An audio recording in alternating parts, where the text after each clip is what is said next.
Olá, tudo bem, Quituano? Vamos estudar um pouco mais da história do nosso país? Nós já chegamos no Brasil República, né? Nós estamos falando como começou essa forma de governo, né? Essa forma atual. Porém, sabemos que ela passou por várias transformações e adaptações, certo? Na última aula, eu pedi que vocês fizessem a leitura e a resolução aí do governo provisório, né? Logo após o término, né, do segundo reinado e o início aí dessa nova forma de governo. Então, foi um governo provisório. Hoje, nós vamos falar, de acordo com a página 136, da Primeira República, né? Do modelo e da forma de governo que a população queria, tá? Pega o seu livro, abra nessa página que eu acabei de falar, a página 136, para a gente começar a fazer a leitura e entender um pouco mais sobre esse processo, ok? Inclusive, nós estamos chegando aí, próximo às novas eleições, né? Agora de 2020. Vamos lá. Primeira República, ela começou a partir de 1891. Sabemos, né, que a proclamação da República foi em 1889, né, mas ela, inicialmente, Marechal Deodoro da Fonseca, o líder, né, do movimento, assumiu. Foi o governo provisório. Então, vamos lá. A Primeira República começou depois do governo provisório e terminou em 1930. Por que será que terminou? Essa palavra terminou significa o quê? Se ainda somos Brasil República, tá? Então, no decorrer da leitura nós iremos entender melhor isso. Nesse período, o Brasil foi governado por presidentes indicados principalmente nos estados de Minas Gerais e São Paulo. Então, quer dizer que essa Primeira República, ela concentrou-se, né, o poder ali, em São Paulo e Minas Gerais, mas haviam outros estados já, né? Então vamos entender um pouco mais sobre isso. Esses dois estados dominavam a política e a vida política e econômica do país. Então eles dominavam, ou seja, concentravam o poder na mão desses dois estados, já que tinham as maiores populações e as maiores rendas. Por isso dizemos que o governo da Primeira República era oligárquico, uma vez que poucas pessoas ou famílias se revezavam no poder. Oligarquia significa concentrar o poder na mão de um ou uns, tá?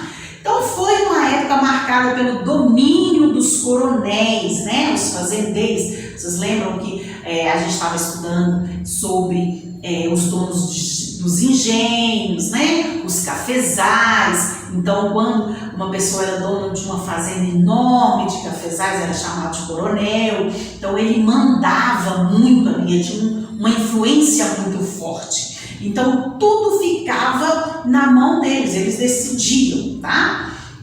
Durante a República oligárquica e, em geral, um presidente paulista era sucedido por um mineiro e um mineiro por um paulista. O que significava isso?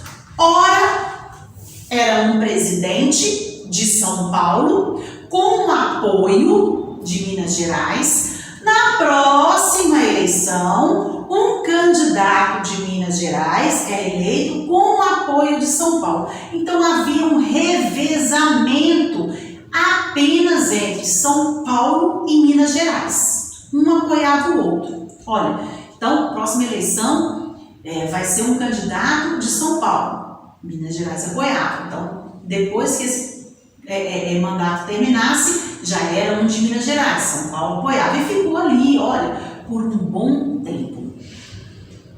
Esse esquema de governo era chamada a política de café com leite. Então, na história do nosso país, né, na história política do nosso país, quando é mencionada a política do café com leite, significa isso. A Primeira República, né, onde se concentrava o poder entre São Paulo e Minas Gerais, ora um, ora outro. Como São Paulo era um grande produtor de café, nós estudamos isso em geografia, né? E Minas Gerais um grande produtor de leite, deu-se esse nome, né? A política do café com leite. É a mesma coisa de falar para vocês a política oligárquica entre São Paulo e Minas Gerais, tá bom? Então, era chamada de política do café com leite, porque São Paulo plantava-se muito café e Minas Gerais havia uma grande produção de leite. Então, ficou muito tempo assim, tá? Um apoiando o outro. Economia e política. Vamos para a página 137. Vamos lá. Depois vocês façam a leitura do Sabe Mais, para vocês entenderem um pouquinho sobre os coronéis, tá? A forma de domínio aí. Durante a Primeira República, o café continuou sendo a principal atividade econômica do país. Mas o fato de o Brasil se destacar apenas na agricultura representava um atraso em relação aos outros países, principalmente os europeus, que vendiam produtos já industrializados, onde a indústria já era mais forte, né? Por isso, o governo incentivou a instalação de novas indústrias no Rio de Janeiro e São Paulo. A chegada da indústria e a modernização do comércio, no entanto, efetivaram lentamente, pois não interessavam aos fazendeiros, que lucravam com a agricultura de criação de gados. A Primeira República também foram definidos os limites territoriais entre o Brasil e outros países. O responsável por isso foi o Barão do Rio Branco. Desde então, o Brasil apresenta a forma do tamanho e o tamanho que tem atualmente, né? Então, desde muito tempo nós já temos essa forma aí, tá? Vamos falar um pouquinho na página 238 e 239 sobre algumas revoltas, guerras que aconteceram. Porque não é porque eles conseguiram mudar a forma de governo do Império para a República que as revoltas, que os conflitos terminaram, não, tá? Aconteceram sim muitas revoltas aí, que vocês vão ver aí a Guerra dos Canudos, vou deixar para vocês fazerem a leitura individualmente, tá? A revolta da vacina, Guerra do Contestado, seguido aí do exercício da página 140, tá bom? Então, depois vocês vão entender um pouquinho a traição, vamos dizer assim, né? A traição de São Paulo com Minas Gerais, onde acaba essa política do café com leite, né? Porque quando a gente fala da Primeira República, que é essa República do café com leite termina aqui em 1930, nós vamos ver por que, vocês vão fazer uma leitura aí e vão entender por que então que acabou, né? Estava dando certo, né? A hora Minas Gerais, a hora São Paulo, estavam ambos sendo beneficiados, mas houve aí um desacordo entre eles e acabou-se essa aliança, né? Aí a gente vai dar início a uma nova era aí, que é assunto para a próxima videoaula,